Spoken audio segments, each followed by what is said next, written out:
이야기할 수는 없어요. 구원은 하나님께 있는 거예요. 그렇기 때문에 그렇게 단정적으로 이야기할 수 없지만 왜 하나님이 기뻐하시지 않을까? 내가 술 마시는 것 때문에 누군가 넘어질 수 있기 때문에. 제가 아는 친구는 내가 진짜 하나님 앞에 성결한 삶을 살려고 절대 술을 마시지 않겠다라는 결단이 있었어요. 아마 주변에 이런 이야기 들어본 적이 있으실 겁니다. 그래서 회식 자리에 가면 술을 안 마시는데 요즘엔 좀 덜하다 하지만 그러나 수년 전만 해도 술을 안 마시면 뭘 당해요? 구박당해요. 그죠? 분위기 다 깬다. 그러면서 협박을 하기 시작하죠. 그래? 그럼 좋다. 우리가 한 잔씩 마실 때마다 이 음료수를 혼자 다 마셔 하면서 1.5리터짜리 음료수를 막 들이미는 거죠. 근데 어떻게든 내가 하나님 앞에 결단했으니까 이거 진짜 지키고 싶어서 그 음료수병 1.5리터짜리를 막 배부른데 막 마셔가면서 토하면서 마시고 그렇게 지키는 사람들이 있어요. 그런데 그 옆에서 목사라고 하는 제가 섞어 마셔볼까? 하면서 막 섞어서 때려보면서 막 인사불성이 되고 이러면 믿음이 완전히 무너지지 않을까요? 실족하지 않을까요? 그거 하나님이 기뻐하시지 않겠죠. 바울이 하는 이야기가 이런 모든 것이 가능합니다. 우상에게 바친 음식 그거 하나님이 만드신 거예요. 하나님이 만드신 거기 때문에 감사함으로 받으면 버릴 게 없어요. 그런데 그걸로 인해 내 옆사람이 넘어지게 되면 하나님이 기뻐하시지 않아요. 내 유익이 아닌 남의 유익을 구해라. 이게 이 말입니다.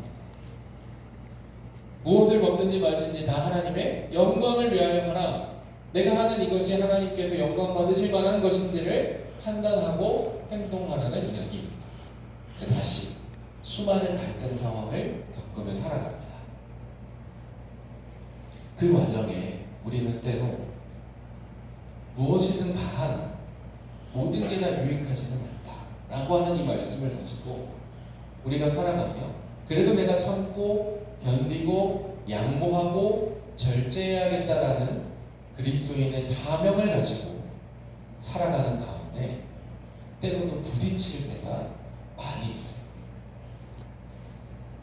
단순히 어떤 도전적인 상황을 만나서 내가 이걸 어떻게 이겨낼까? 아까 그 친구처럼 1.5리터짜리 이거 마셔버리자 이런 경우가 있을 수도 있지만 조금 더 우리의 삶으로 가지고 들어오면 여러분 이럴 때 있지 않으십니까?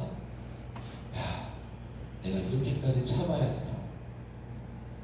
내가 이렇게까지 바보 같아야 되나? 이렇게까지 손해봐야 되나? 만약에 여러분 예수 믿는 삶을 살아가면서 이런 마음이 별로 없으셨다면 심각하게 생각해 보십시오. 내가 진짜 예수님처럼 살고 있나? 예수님처럼 살아가려고 하다 보면 그런 상황이 찾아오곤 합니다. 이 말씀을 가지고 저희 우리 16여단, 16여단 군종교 형제들이랑 잠시 나눔을 한 적이 있습니다. 근데 한 친구가 저한테 질문을 하는 거예요. 목사님, 정말 마음에 들지 않는 친구가 있는데 어디까지 참아야 됩니까? 이렇게 이야기하는 이 말씀을 가지고 그리스도인은 무조건 착해야 합니까?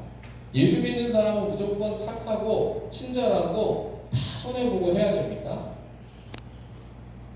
일단 저한테 질문을 했지만 자기들끼리 하고 싶은 얘기가 많았는지 저는 맨 나중에 얘기했고 한 30분을 지들끼리 떠들더라고요.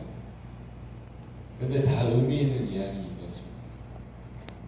오늘 바울이 말하는 건 유익을 구하라는 것이지 무조건 참으라는 게 아니에요. 무슨 말이냐? 바울은 대전제를 깔고 있습니다. 어떤 대전제를 깔고 있느냐? 우리가 오늘 읽은 11장 1절 내가 그리스도를 본받는 자가 된 것 같이 이게 대전제. 그리스도를 본받는 자가 된 것 같이 너희도 나를 본받는 자가 되라. 제가 여기 서서 여러분 제가 예수 그리스도를 본받는 사람이 된 것처럼 여러분은 저를 본받으십시오 라고 하면 약간 어감이 이상하잖아요.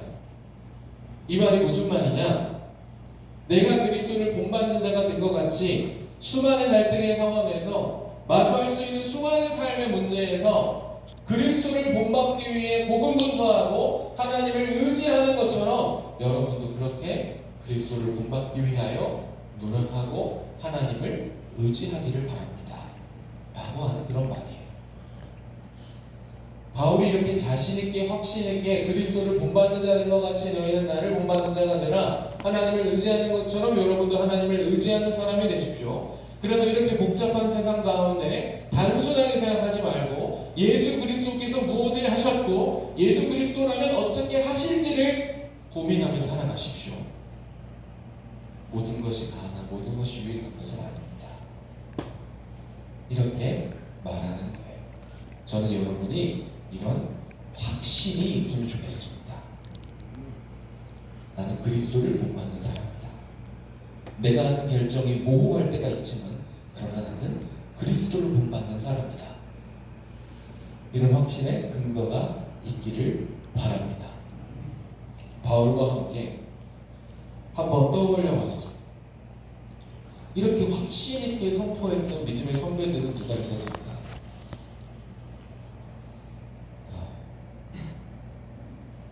제가 이제 한 2주 있으면 결혼을 하는데 입장할 때 무슨 노래를 트냐 이거 가지고 지금 얘기를 하고 있습니다. 근데 저는 제가 원하는 그 노래가 있는데 빠꾸먹었어요. 아예 안 될 것 같다. 그게 뭐였냐면 찬송가인데 내 주는 강한 성이요라는 찬양입니다. 아십니까? 내 주는 강한 성이요 방패와 병기 되시니, 이런 찬양 그거 아시죠? 이거 누가 만든 찬송가인지 아세요? 종교개혁가 루터가 만들었습니다. 마틴 루터. 네. 이걸 틀고 싶었는데 이제 딱 한마디 하더라고요. 되게 웅장하거든요. 박종호라고 하는 가수의 가수가 있는데 이분의 버전은 이 심포니 막 빠바방 빠바방 울면서 하는 거거든요. 저한테 한마디 하더라고요. 그 노래 틀고 공연하고 집에 가래요. 그래서 그냥 포기하려고 하고 있습니다. 그런데 내주는 강한 성이요 방패와 병기가 되십니다. 이렇게 당당하게 소리쳤던 마틴 루터가 생각이 났습니다. 여러분 혹시 나중에 시간이 되시거나 여건이 되시면 루터라는 제목의 영화가 있어요. 꽤 잘 만들었습니다. 한번 혹시 보신 분 계실지 모르겠는데 보시기를 권합니다. 좋은 영화인데 종교개혁을 일으킬 때 한번 종교개혁사를 공부하면서 그런 생각을 해본 적이 있습니다. 도대체 이 사람들한테서는 어떤 근거로 이렇게 확신에 찬 행보를 보일 수 있었을까?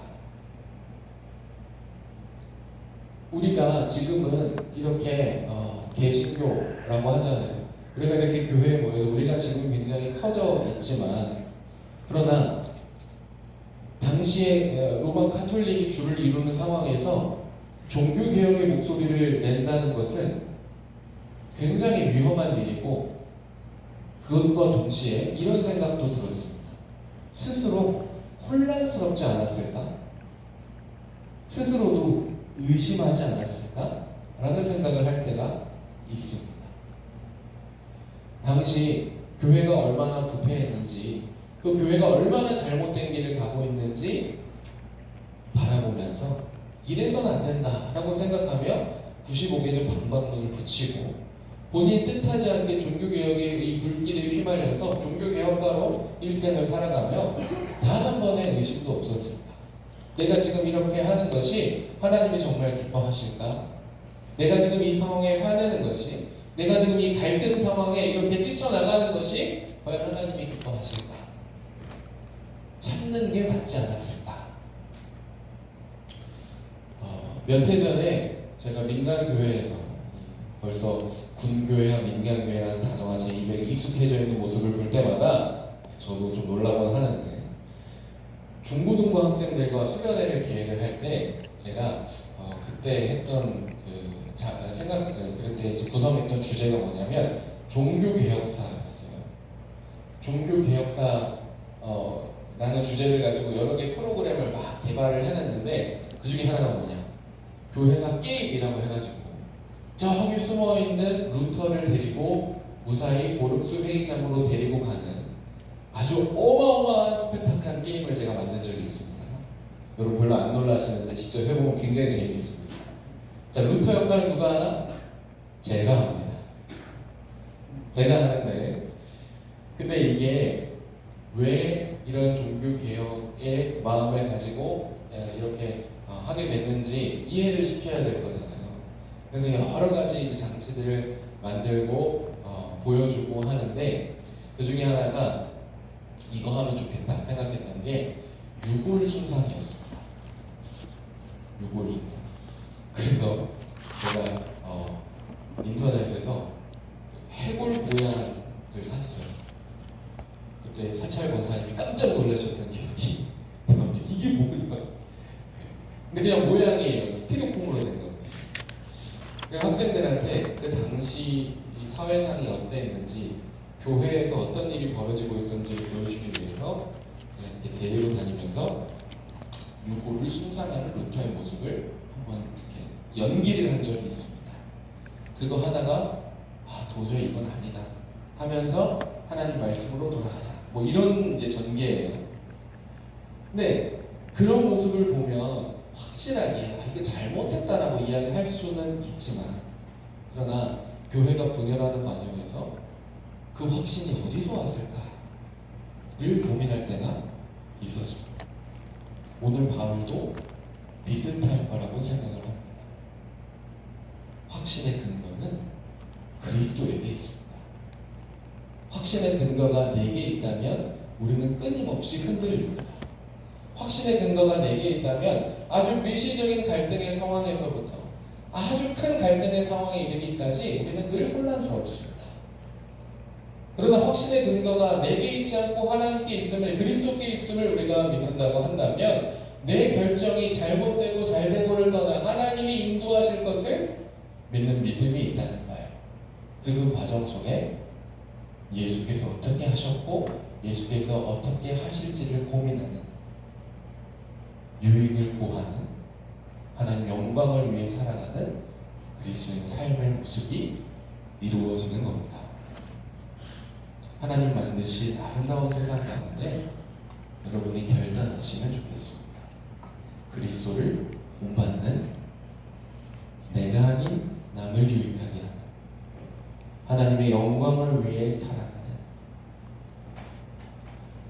하나님을 의지하는 그런 그리스도인이 되겠다는 결단이 오늘 이 시간 우리에게 있기를 주님 이름으로 축복합니다.